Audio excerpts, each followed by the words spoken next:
Hello and welcome to the latest episode of the Brass Junkies. I am your host, Andrew Hitz, and I am joined by my co-host and holiday buddy, Lance LaDuke. How you doing, buddy?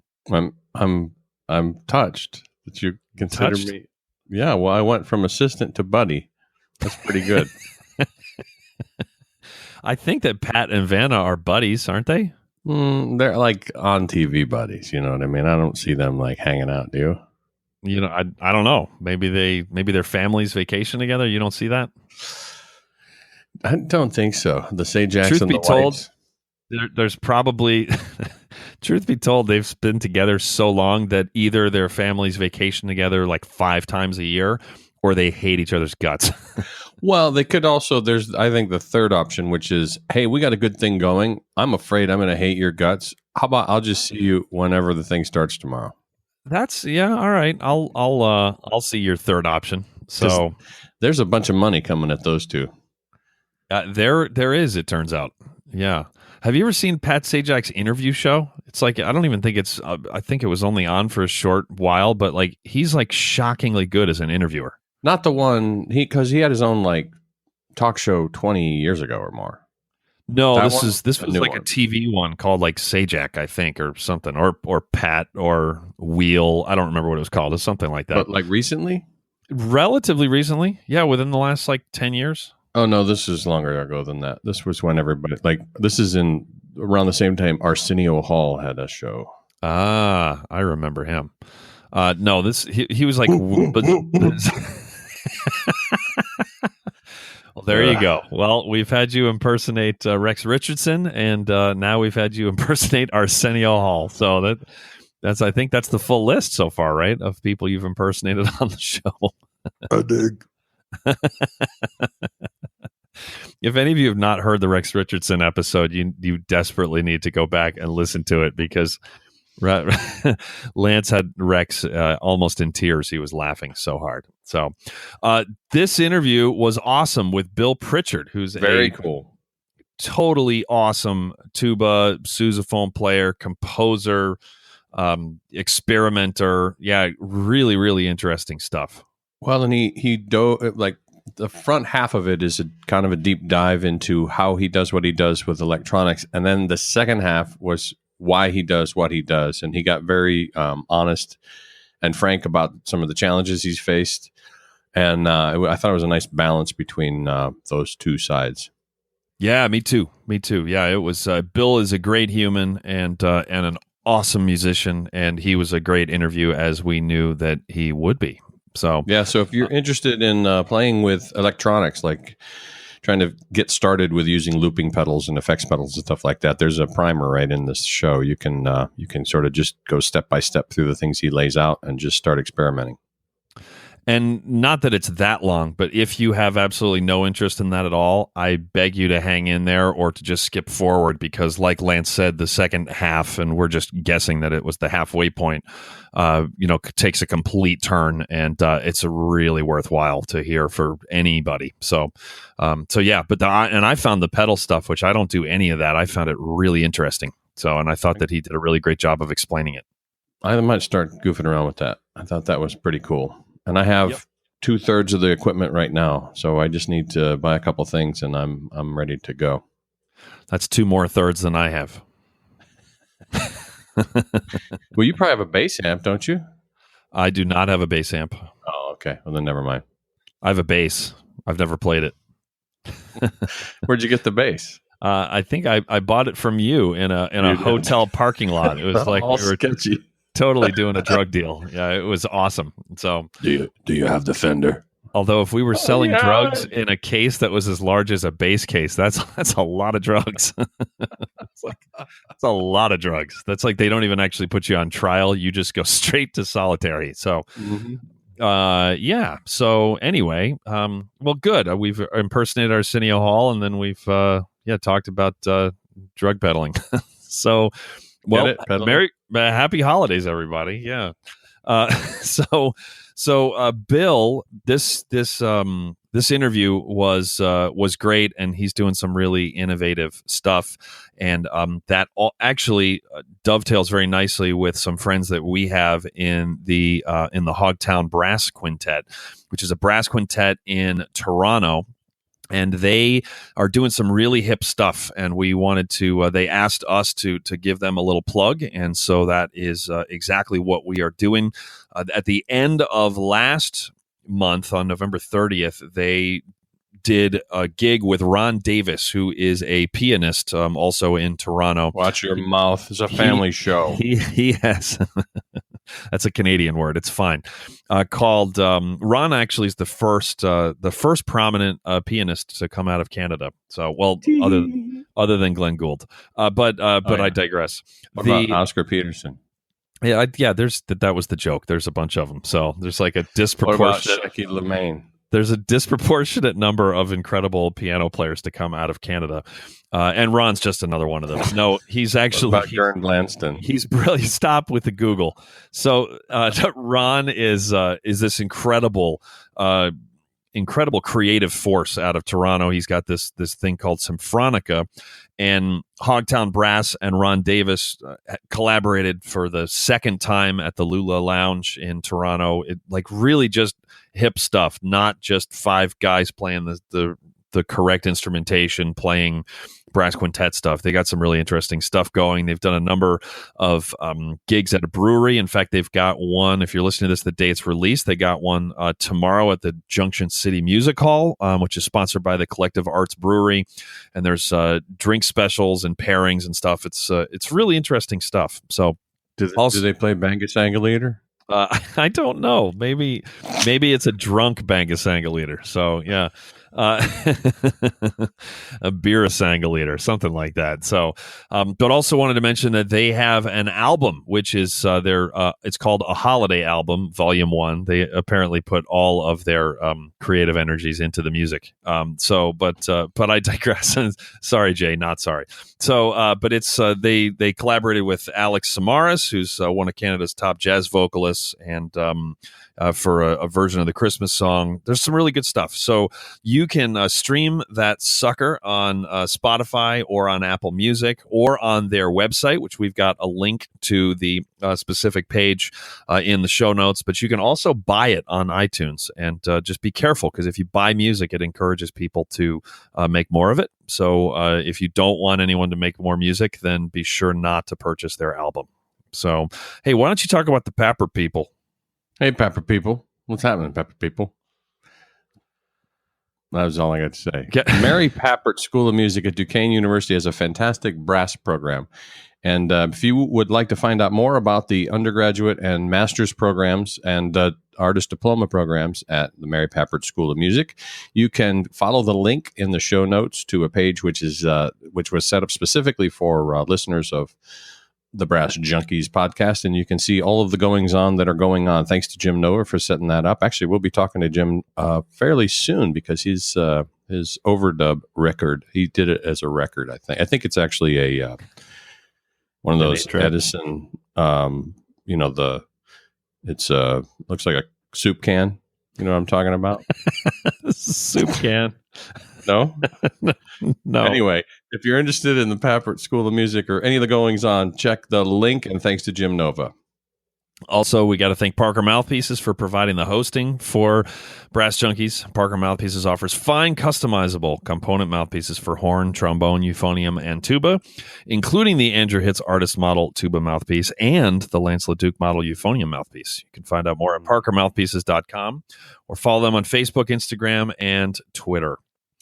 Thank you, Patreon people. The bonus episode for this one with Bill is awesome. Bill was crying, so he was like laughing so hard he was crying during the bonus episode, which comes out every week following the interview. The interviews every other week will always remain free, but we keep going with each guest for a bonus Patreon only episode, and we also are providing some other bonus material. You can find out more about that at patreon.com/thebrassjunkies, and you can get access to all of the back bonus episodes for as little as $1 per episode, which is a whopping total of $26 a year. So, and ideally, we'd love to have like a few hundred people at $1 an episode, then 30 people at $10 an episode. So, if you're a fan of the show and want to help us make more, then you can go to Patreon and check it out. So, without further ado, let's get to iTunes. The iTunes.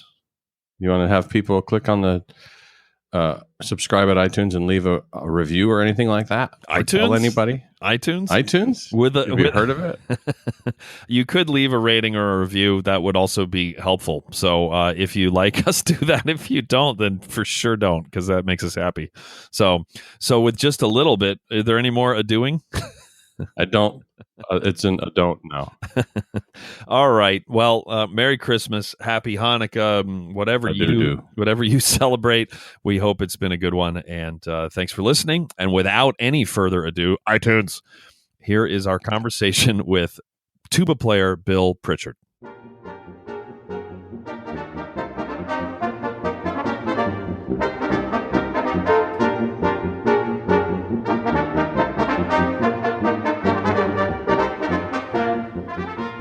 And today on the Brass Junkies, we are joined by tuba player, sousaphone player, some people say it's the same thing, composer, all-around badass, Bill Pritchard. How are you, Bill?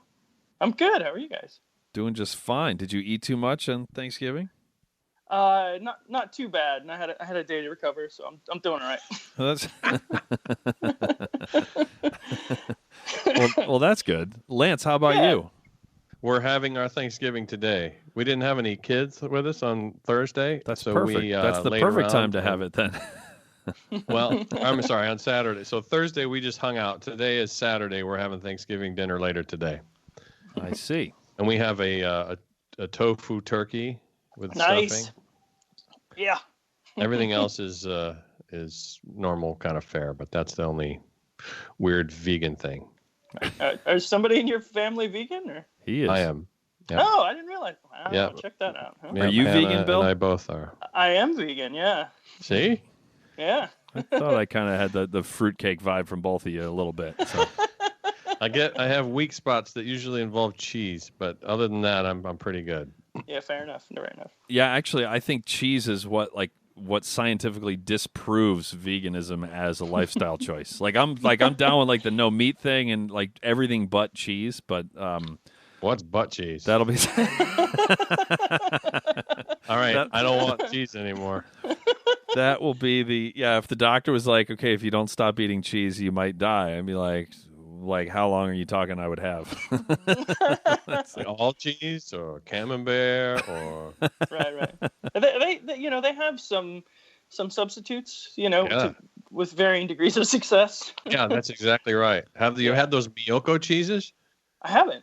Oh, those are good. They're spreadable. This is off the rails. I know we haven't even started yet. We're already off the rails. We started. We're gonna. Remember how you asked if we edited this in case you said anything stupid? You were talking about the first 2 minutes, weren't you? Yeah. I think I was. Check them out. The Miyoko cheeses, those are the ones. Miyoko? Okay, I'll check it out. Yeah, I would also recommend a good Roquefort. Mm-hmm. Oh, okay. Yeah, real. It's filled with mold. Really good butt cheese. Yes. What do you use the rope for? Oh. Sorry. Oh, boy. Wow. Well, I think that's going to do it. So should we do the Jens bit and then get the hell out of here? That sounds great. Talking about toe. So please tell me that the tofurkey is not shaped like a turkey. No. No, but we do have a hunk of chocolate in the shape of a turkey. So we are actually serving a turkey-shaped product, but it's chocolate. The Easter Bunny can just eat so the kids can go back to school. Well, what did you have on Thanksgiving? I ate a turkey's head. That's the most delicious part, right?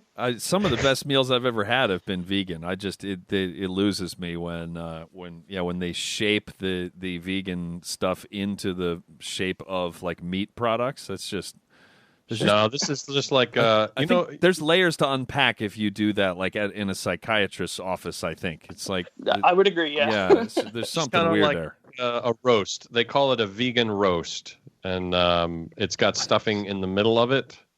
So it's just shaped like the Bob Saget roast. It looks like it's a bit like that. It's not so dirty. It looks kind of like a nut roll. Like a. Uh-oh.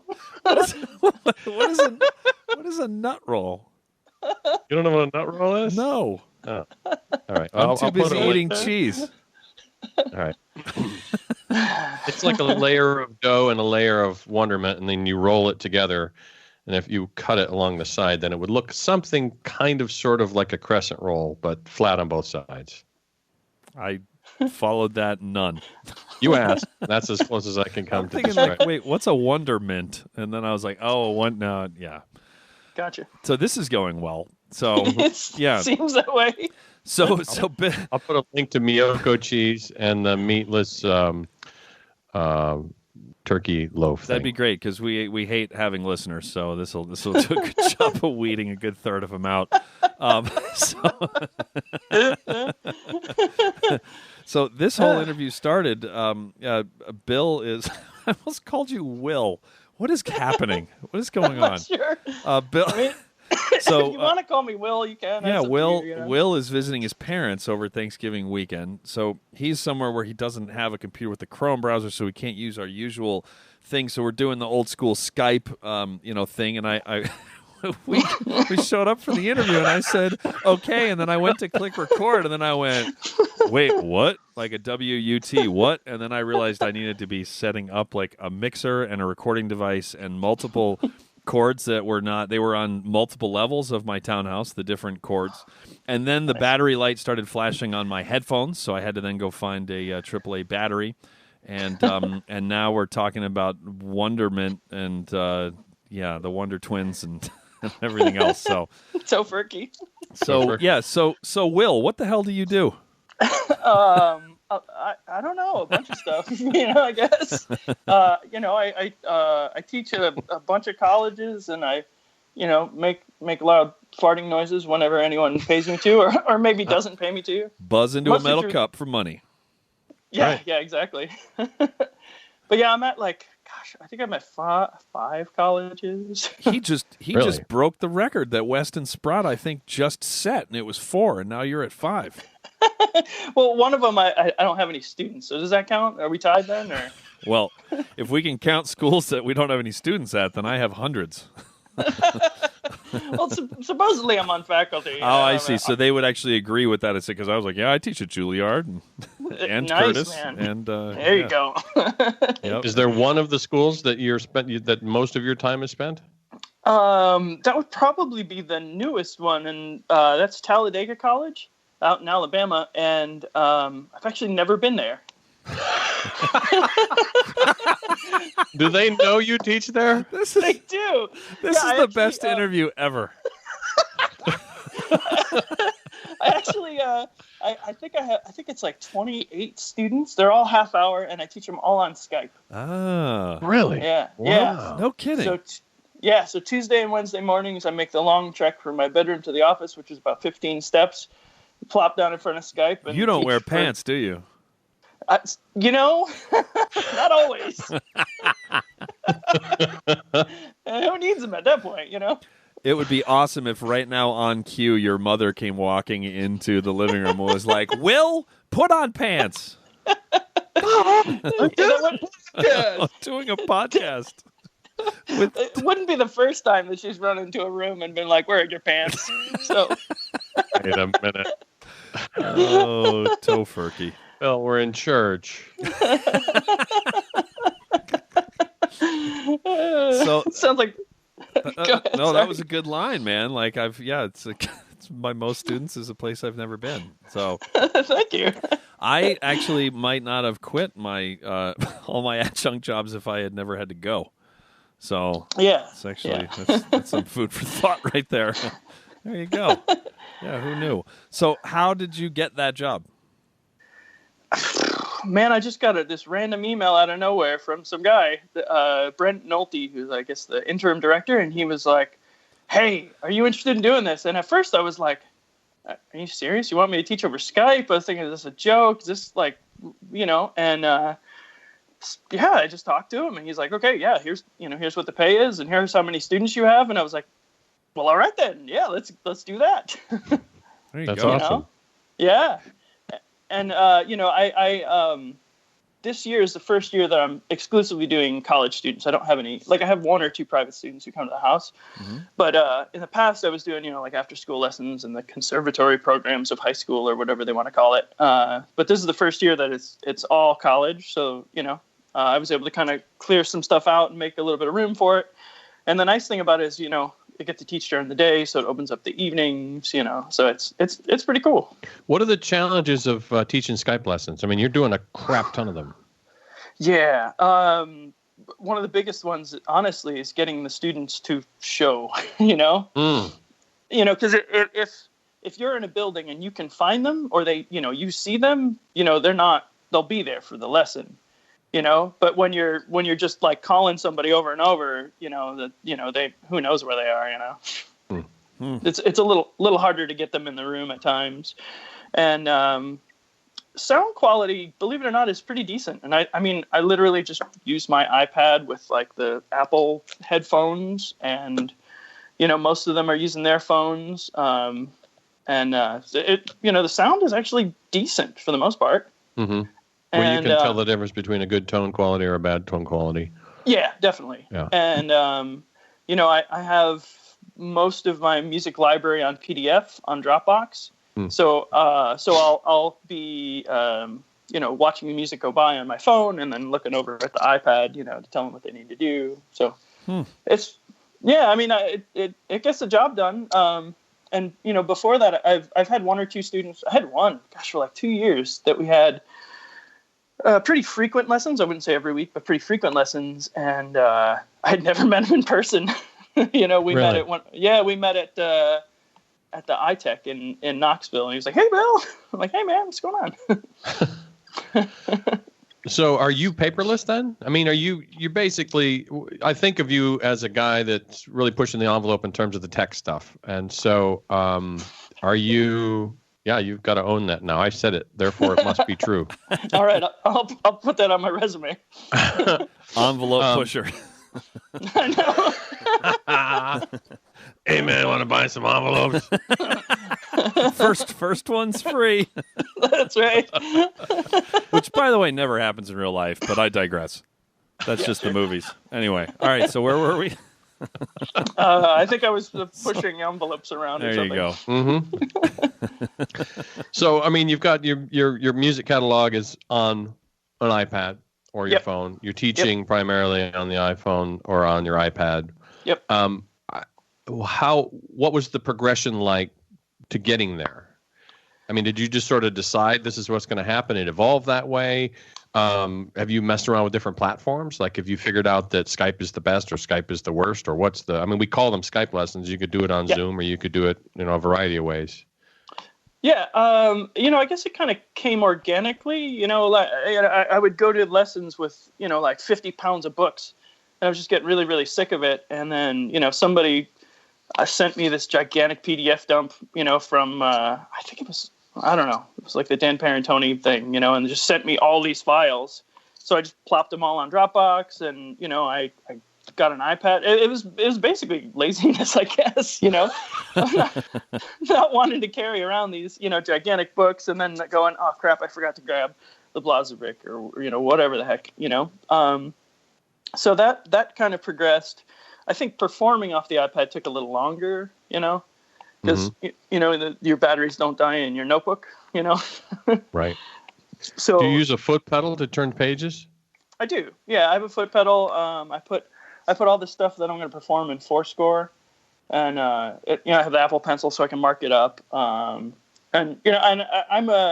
It's funny to say that I push technology. I feel like I'm behind on all of it, because there's all these fancy things you can do with like adding an extra page so you don't have to flip back. And there's like stuff with musical signs where you can link it to this, that, and the other thing. I don't know how to do all that. Well, but I mean, you talk to a lot of you talk to me. I wouldn't know the first thing about, like, I need to go get a foot pedal. Okay, now what? Sure. Right. Yeah. So how did you learn to do this stuff? I just had a couple of friends who were doing stuff with it, and I was like, hey man, what's the best thing for this, and they were like, oh, this one. I think I put it on Facebook too, and I found it. Yeah, and I found the pedals, and they go through Bluetooth. It's pretty simple. The pencil's pretty. It's all pretty user friendly. Apple's pretty good about that. Mm-hmm. And go ahead. Is there something that either just came out or that is on the verge that you're very excited about in terms of your ability to perform with it or teach with it? A piece of technology or a platform or a... Yeah, I mean, the next thing that I want to do is maybe move to like Ableton. Mm-hmm. Because Can you explain what Ableton is briefly? Maybe. Okay. Between the two of us, maybe we can suss it out. Sure. As I understand it, when you open it up, it looks a lot like like an old school mixer, Yeah, and like it's a digital user interface or digital audio interface, I should say. Yeah, and you set up these scenes, which you can trigger. You can input loops and effects, and yeah, it's kind of nuts because it sort of blows my mind because my setup is excuse me, is pretty lo-fi in general. Mm-hmm. As complicated as it might sound, I don't know if it does, but I mean, my setup is literally I have an SM57 microphone, like the workhorse of the music business. Like if is that what that is? Nice, and yep. If for some reason you run out of money and you got to help someone do some construction or something, you could just grab the 57 and drive nails with it. I mean, it's like I've had it. I got it in like I think 10th grade, and it's like everything is gone from it. There's no like color left on it because it's just been dropped so many times, or not, or knocked over or thrown. But yeah, just take that. I have a. Do you wear pants when you help with construction? It depends, I mean, if the chaps are at the cleaners, then yes. But. If the chaps are at the cleaners. How often do you get your chaps cleaned? When necessary. I'm gonna leave it at that. Oh, goodness. But yeah, I'll run a XLR, which is a standard mic cable, Mm-hmm. To a 1/4 inch. It's part of the cable. You can buy adapters, but whenever you do it, whenever you're adapting something or adding something to something, I know that's very descriptive. You tend to lose signal, or there's a chance of something going really wrong. So it's just one cord.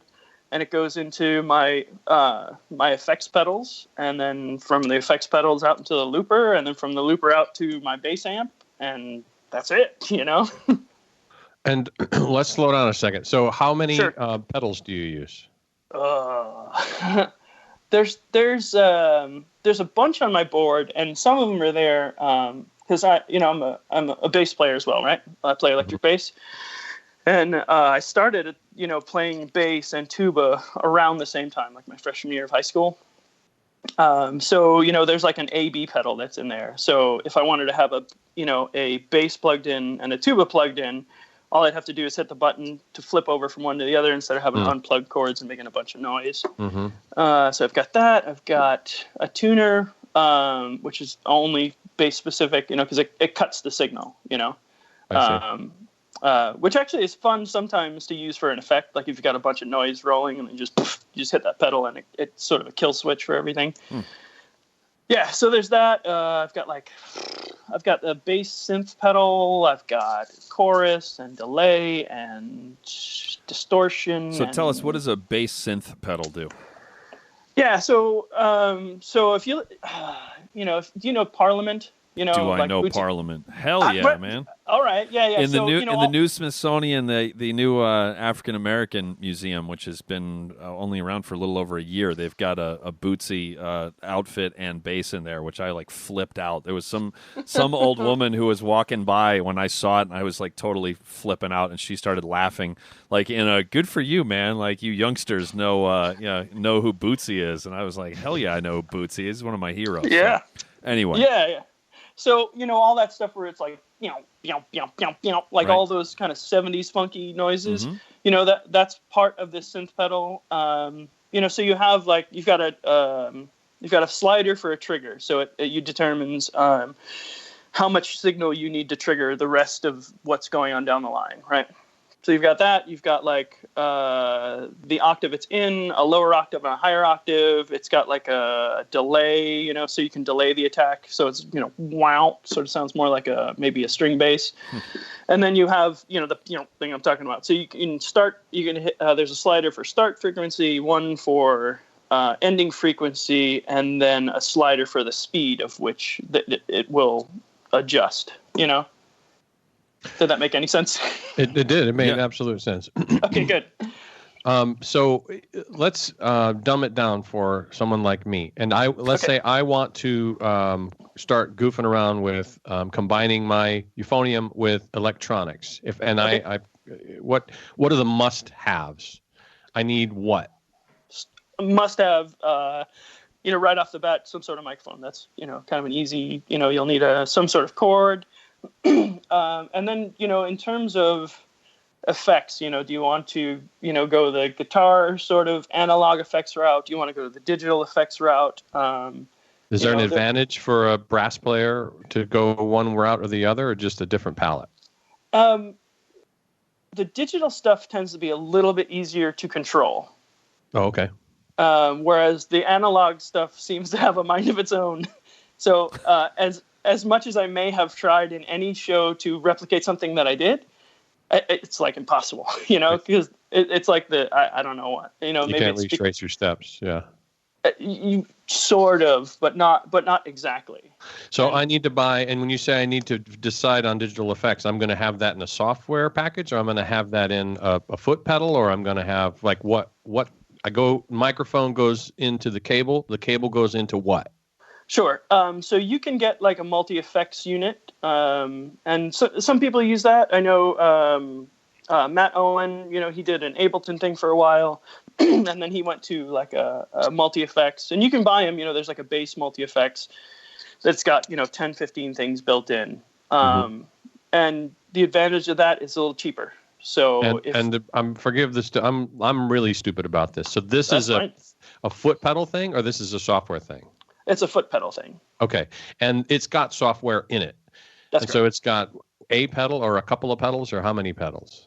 It usually has most of the things I mentioned. So it'll have like delay, distortion, I'm sorry. I mean physically, like how many places can I tap with my foot?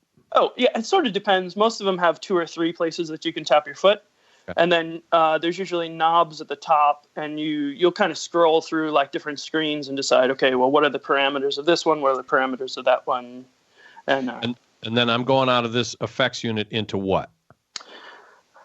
So I go into a bass amp. I like the ability to control the amount of volume I have on stage and how much I can hear it. So you could do it that way. If you're at a club, a lot of clubs, you can plug right into into the sound system, into the snakehead is what they call it, and then they can run it out through the mains. You can do it that way. I see. When you do that, it's a little. Yeah, relying on the sound man isn't always my favorite thing. We had horror stories, man. We used to go toe to toe with those guys, when we were in the quintet all the time. Yeah, they thought we were crazy. They thought we were prima donnas, and we were just like, we've been burned way too many times. We would like a switch on the microphone.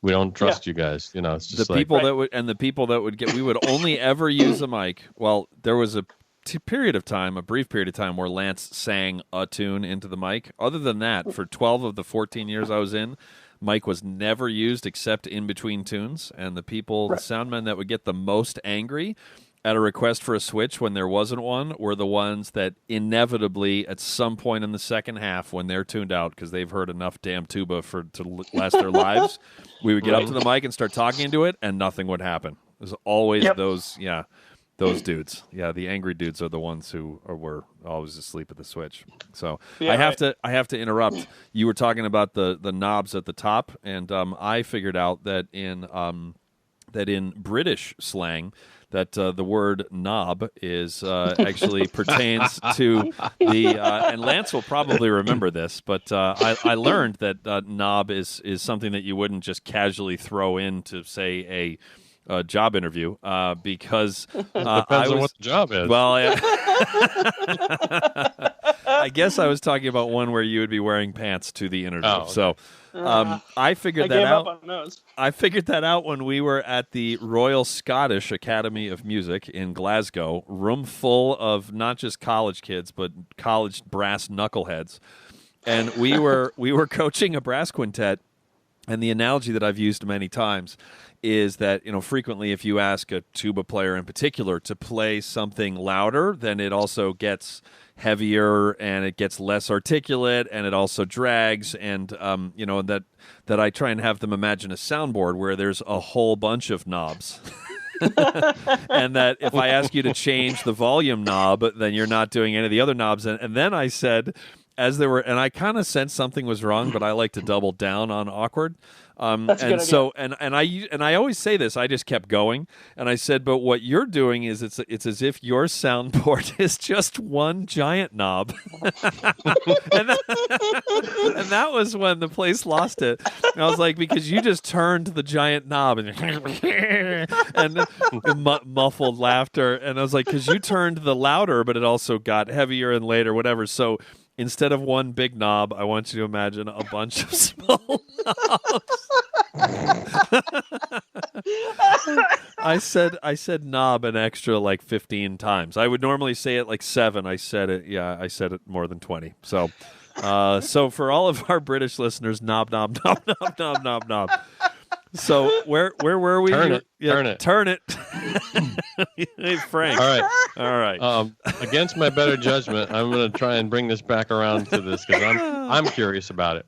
So you, as a tuba player, are using a bass amp. So if there's a trumpet player who's listening and they want to do this, or French horn, or even is trombone, euphonium, at what point do you need, if at any point, do you need a different type of amp than a bass amp? Yeah, so for the higher frequency instruments, a keyboard amp is probably a better idea. Mm-hmm. So my instrument only goes so high. Even if I throw it on 2 octaves up and start wailing, it's still kind of in the bass frequency. Where a keyboard amp will definitely, it'll be able to handle the higher frequencies. If you've got a trumpet player who's playing rather high and you stick them up an octave or 2 octaves, the bass amp's not going to be so happy about that. I see. or most bass players. That's true. Circle it, take it down an octave, and leave it out, please. That's what my father's high school band director used to say when people would be playing high notes that weren't really happening so well. So he would tell kids to circle it, take it down an octave, and then leave it out. He was in John Philip Sousa's band, and I think he was driving angry towards the end of his career. So, Lance, bring us back one more time. So what? Now I've got this set up. I got a mic, I got a cable, I got the effects pedal, I got an amp. Mm-hmm. Yep. And what are some good? I just want to get started goofing around with this stuff. Like, what's a good kind of page 1 of the Rubank book thing to start messing around with? I find like delay and chorus effects to be the most interesting. You can get that sense of like playing in a cathedral or whatever. Basically what chorus is, it takes your signal, excuse me, replicates it and then puts it slightly out of tune. So, the sort of Debussy thing, that always starts to make interesting sounds. I've had a lot of fun, with the looping pedals, which for a lot, it's funny for a lot of people, they look at it and they're like, oh my God, because it seems like really complicated, but the one I have is like, it's got a lot of buttons on it, but it's really incredibly simple. And so how long did it take you to get used to playing? I think when we've got this thing at Carnegie Mellon called the Exploded Ensemble, and we push the electronic musicians, and about half of the group is electronic musicians, and half of them are quote unquote traditional musicians, and we push them into the same end of the pool, and we force them to sort of figure out. And so one of the big challenges that I've seen the students face is coordinating themselves with the looping pedals, getting Sure. it to sync. So what advice, or how do you, again, like what's page 1 of Rubank in terms of getting used to working with the looping pedal? I mean, it's really no different than learning to play with a metronome or learning to play with a tuner. You're just learning to play with another piece of technology. So Right. how do you start with the looper? So the one I have is it helps you a lot. So when you What is it? What's it called? It's a Boss. Crap, I don't remember. Something like 500 or la la la. I'll check it out. I'll get you the number. But it's a Boss pedal. It's got I think like 3 or 4 pedals on it. Right, it's the place where you can hit, and you hit it and you start playing. And then it figures out what your tempo is, and you can set like the time signature. You can set a specific tempo, but you start playing, it'll pick that stuff up. You hit it, and even if you're slightly off, like if you're not exactly hitting one, it adjusts it for you, either in either direction, because it kind of picks up. Oh, I see what you're doing there, and then it'll just keep going. And there's actually a little light that flicks, right, and it'll be like beep beep beep. Ding, and it'll have like, whatever it is, red for one and green for the rest. I don't remember what the exact color is. So, you can do it, by your eyes, for me, I was like, well, let's just jump in, and I think I did like a Facebook Live video, and I was like, well, let's see if this works. And I figured, the only way I'm going to learn is by doing it and sort of putting it out there. And, Yes. and I mean, I had no idea how it was going to turn out. I was just like, well, let's just see. So I stomp on the pedal and stomp again. I'm like, oh, that works. And, you have to listen for it. Once you've got it going, you can start adjusting the volume. So if you need to bring it up or bring it down to make it easier to hear, easier to play along with. I'd say the hardest thing about looping is that, say you have like 3 or 4 pedals, right? Different places that you can stomp, right? So you could have 3 or 4 different loops, so one for each pedal, right? Which is what I've been doing mostly, just to make things easy, because with each pedal you have an unlimited amount of loops you can make. So there's like unlimited times 3 or 4, if that makes sense. Yeah. So let's say you record first loop, first pedal, right? Mm-hmm. You shut it off, you let it do its thing, you hit record again, and you put second loop on that first one, right? Now, at that point, you cannot drop that second one out or change it. Okay. Does that make sense? Yeah, because you've added a thing to it. You've made it permanent at that point. Yeah, you've kind of done, like the old tracking thing where they punch you in, and now you've overwritten on that file. I see. Yeah. Whereas if you keep them individual, you can drop them in and out and make, adjustments to them as you're going. That makes sense. Yeah. Yeah. So compositionally in the moment, how do you think of those pedals? Like, do you kind of think of one, I'm going to put sort of a bed on pedal number 1. I'm going to put more rhythmic things on number 2. I'm going to put melody on number 3. Or do you not even think of it that way? It kind of depends on the tune, so, I've done all these sort of amplitude, whatever, improvisations, right? And I've kind of used it in different ways. So on one of them, I put sort of like a bass line, right? And then, for the next one, maybe it's a little bit of harmony, or at one point I'm talking and or yelling, through the instrument, and just kind of layering it in that way, On another one, it's like the first one is a rhythmic thing, because for each of the improvs, I've kind of chosen a title to kind of help me with something, something to grab onto, and then chosen something that differentiates that tune from the others. So it's either a rhythmic pattern or a harmony or some sort of, actual loop of me playing something like a bass line or whatever it may be, if that makes sense. It does. Who are your sort of influences in terms of the people who are using this technology in ways that's really inspirational to you? I think one of the first one was Reggie Watts. Do you know him? Yep. Mm-hmm. Yeah. So I saw what he was doing, and I was like, wow, that's pretty damn cool, Yeah.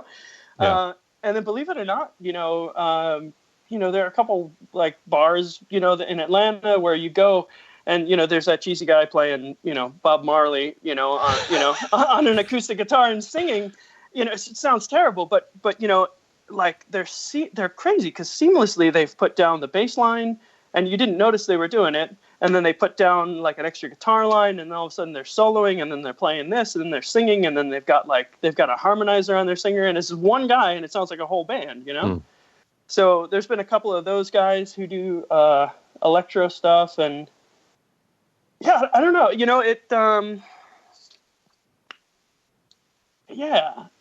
there aren't. Go ahead, sorry. You could do worse than Reggie Watts. I mean, you could sort of begin and end with him and would get you pretty far. Sure. Yeah. So and then of course Matt Owen, he was, I looked at a lot of stuff he was doing. I mean, we have a different aesthetic, definitely, but but the amount of things he can do, and with the different voicings or whatever it be, and then David Wolf, the guy from drums and tuba. Yeah. He does a lot of stuff that's really, and once again, they're like, I think there's always room, you know what I mean? And, they do things different from each other. And then I do things different from them too, as well. If that makes sense. It makes perfect sense. So, talk about, we've talked about how you do this. Now, what do you do with this? If somebody's not familiar with your music, and you make one of the reasons I'm very excited to talk to you is because of the diversity of your career. I mean, You're doing everything from brass quintet to this electronic brass stuff to klezmer bands to exactly everything else. Yeah. You're a weirdo like we kind of want to be, and we kind of are. By classical standards, both Lance and I are weirdos, but we don't actually walk the walk all the time, which we're jealous of. So I guess is the question: how does the electronics influence it? Yeah, let's start there. What are you doing with this? We've been kind of going down this tech route. So what do you do with this stuff? Like, how do you make music?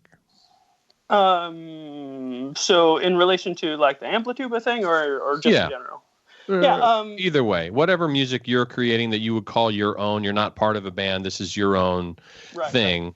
How are you using these tools? Because at the end of the day, the tools are meaningless if you don't have anything to say. Right. Yeah. And, I've been really lucky, in that in Atlanta, I've met a lot of people who had like far more faith in me than I had in me.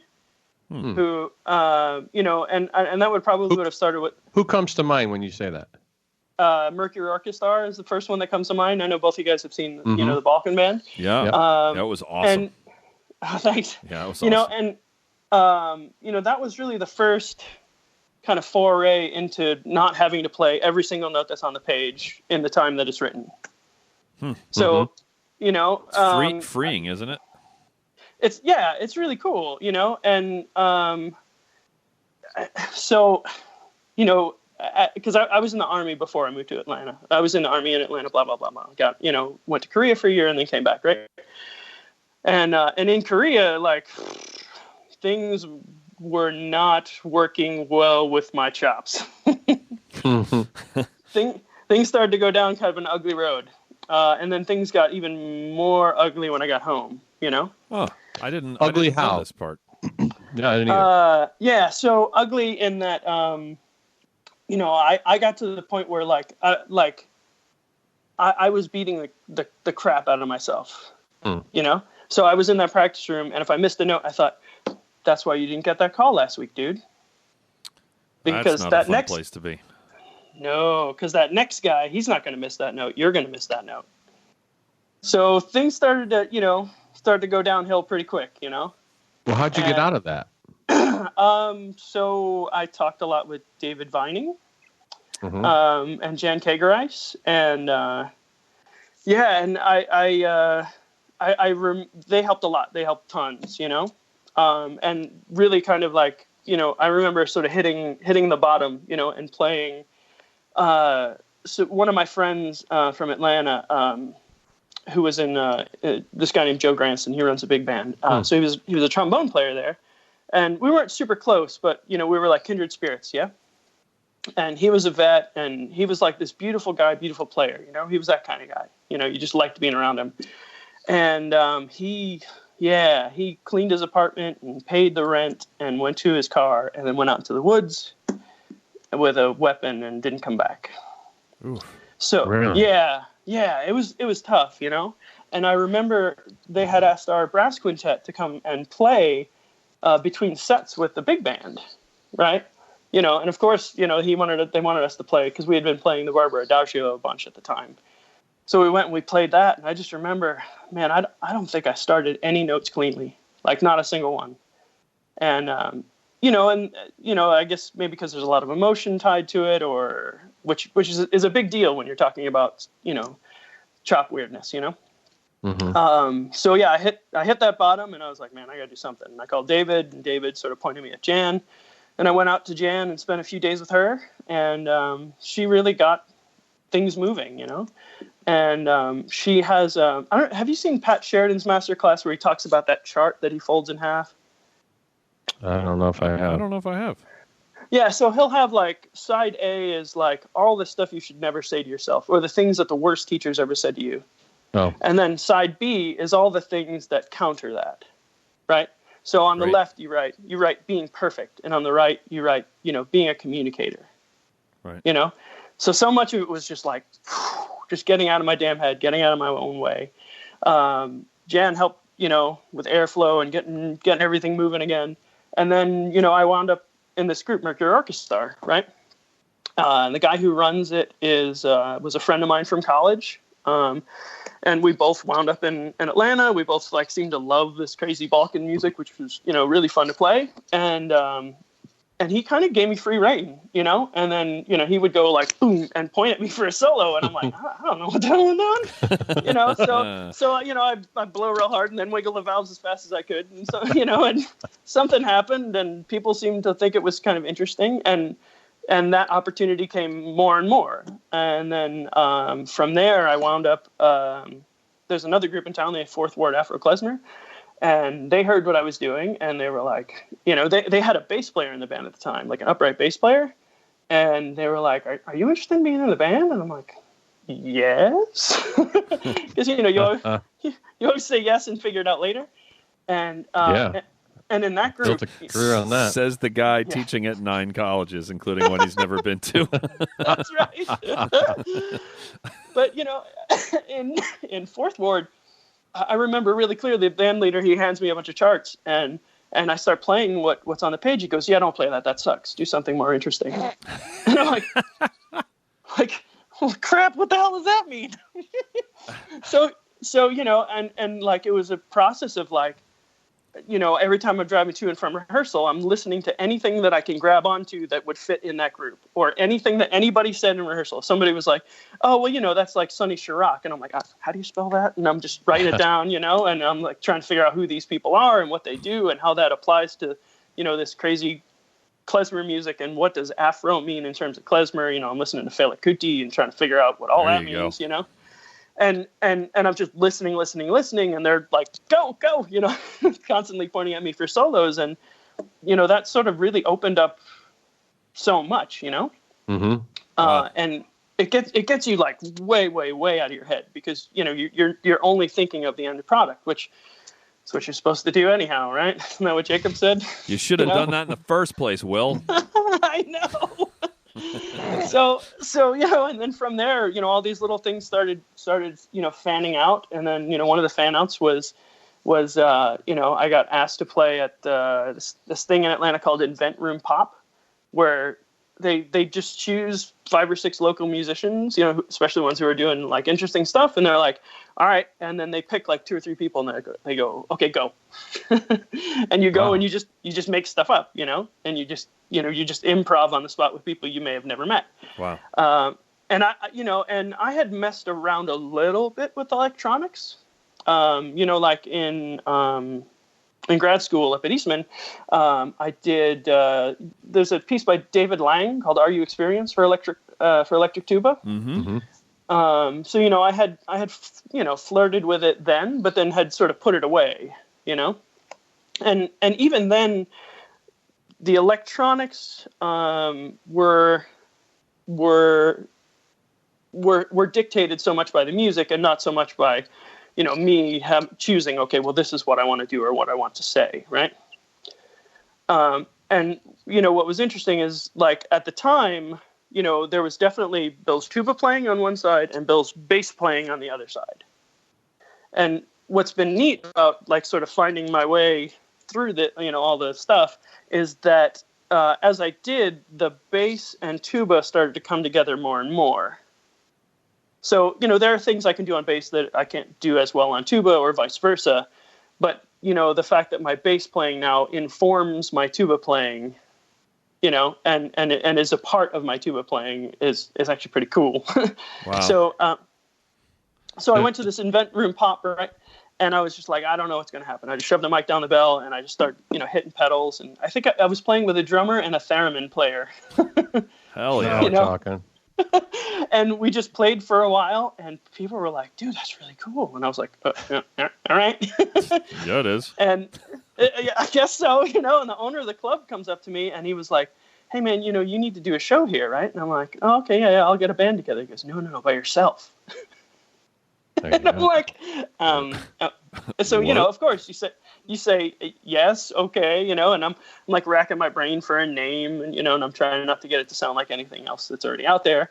And then I got a friend to do a logo and I'm like, all right, cool, I'm ready to go, even though I hadn't played a show yet, but I definitely had a logo and a name, which is important, and, I got up there and seriously, it was really, like, there's a difference between going up and playing something with piano, with an orchestra, standing in front of an orchestra and soloing, or even playing unaccompanied works written for the tuba, and what I was about to do. Sure. So I'm up there, and I don't necessarily like believe in stage fright, which is probably a whole nother topic. But so I'm up there, and like my hands are shaking a little bit, my mouth's starting to get dry, my knees are starting to move, and I just I have flop sweat everywhere. And I've never had flop sweat, but like it's just like pouring down my face, down my legs, my socks are getting wet, and I'm like, I guess I better start the set, Your pants weren't getting wet because they were in the green room. That's right. So you can change your name to Damplituba. Thank you very much, people. Oh, that's fantastic.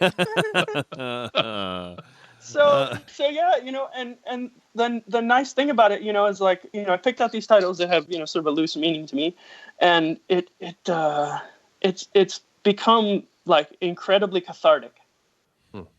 So that it's like it's almost like a public psychologist. I just gotta kind of go up there and freak out and then go like, thank you.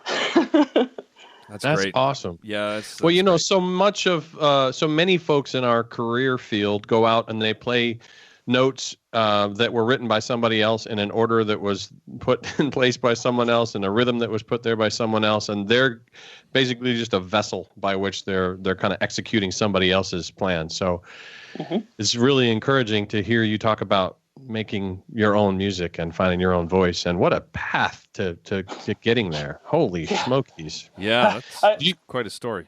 Go ahead. Yeah, I wouldn't recommend it. Why not?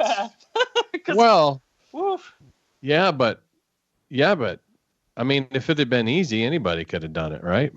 I guess so. I think it's also empowering that that anybody that's dealing with a little of what you were or a lot of what you were or whatever, that you're a human. I always like to say being a human is hard, so I don't want to make this sound like all of your problems are completely in the rearview mirror, because none of ours are. But you're on the other side of that. I mean, you're doing really cool. I mean, look at your career. You're on this podcast. I mean, That's true. It's like, I never talk about a happy ending. I know. I never. Careful. Talking about knobs on the Brass Junkies. So there you go. That's right. Yeah, I never thought that would happen. It's funny because I listen to the show so many times, and there's times like, how would I answer that question? There you go. I like it.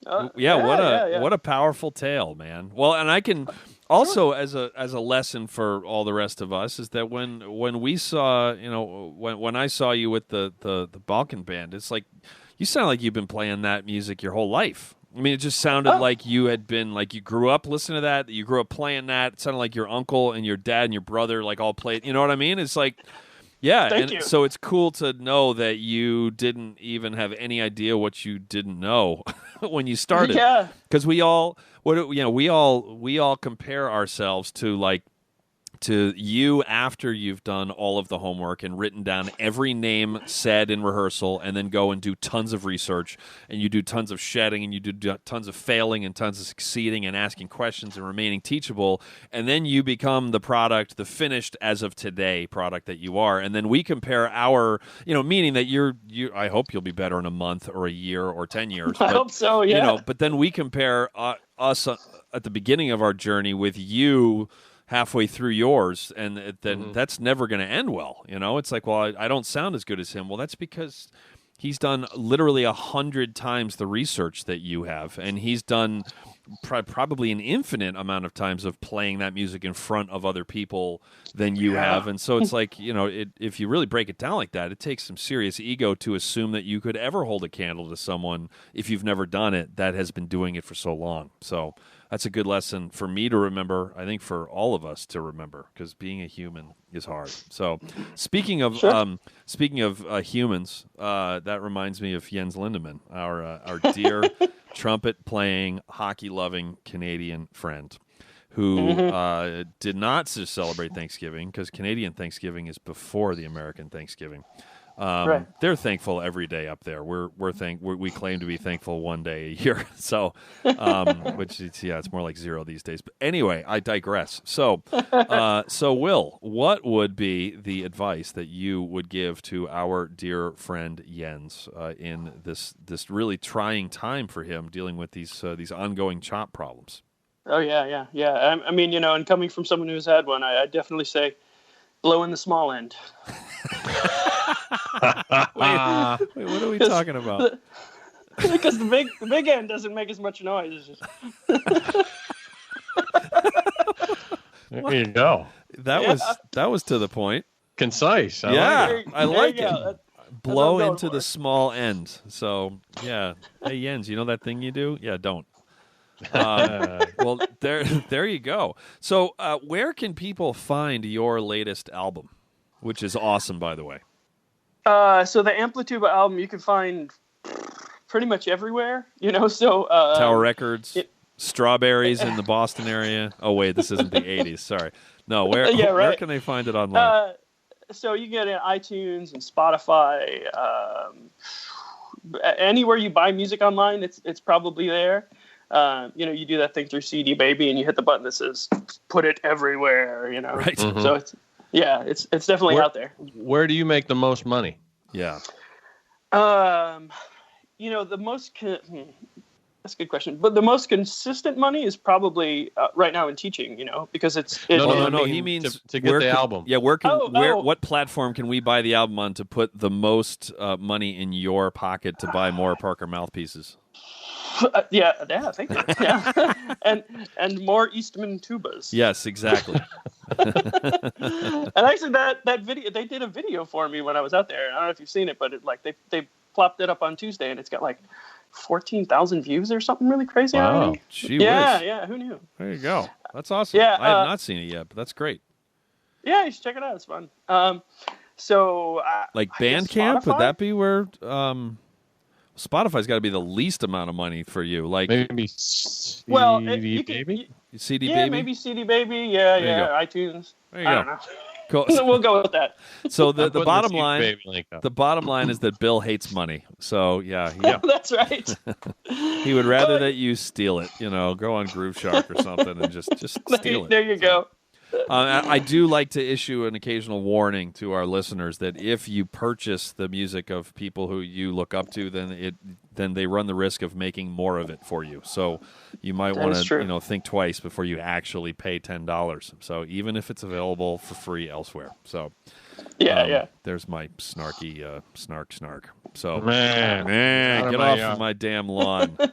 It's small. It's a townhouse. Turn your music down. Get a haircut. Yeah, exactly. All right. So this has been awesome, Bill. Oh, thanks. Yeah, great. I hope so. Yeah, no, really good, and it gave us some insights into the pedals and stuff, and into your personal journey, which it sounds like it's been a rewarding one, because it sounds like you came from quite a low depth. So, but this is something to keep in mind out there. More people have come from a really low depth at some point than you could have ever imagined. So, and people don't necessarily post about that crap on social media. Either they do once and then don't again, but I mean, what photo do we put up? It's like the good one, right? Like what? Yeah, sure. Yeah, people don't mention, if they play somewhere nice, they post that. They don't say that it had been 3 months since they had a gig. I mean, it's like, it's one of those things where just keep plugging along. So, and you're a great example of that. So. Thanks. And actually, one of the most, probably the most beautiful thing to come out of it, all of it, honestly, is that, there are X amount of people who know, there's a couple of people who know. Mm-hmm. So when someone's hurting, they wind up finding those X people, and, a couple of people have found me, and the nice thing is I've been able to help a couple of them. I mean, they're all on their own journey, but it was nice to be able to be there and pick them up at the bottom where I know where that is. So right, you didn't need to ask directions. Yeah, that's great. That's awesome. That's what it's all about, really. At the end of the day, I mean, and I have a feeling, when it's all said and done, right? Like, do you want to be that guy, or do you want to be somebody who can double tongue really fast? Not that you can't be both, but sure. Who really gives a crap? I mean, about the double tonguing, it really doesn't matter when it's all said and done. So. Not to minimize all of our lifelong quests to double tongue really fast. Lance, the euphonium player, it's like he double tongues in his sleep. So, you should hear his Pineapple Paul. Mm-hmm. Oh, I've heard it. I've heard about it.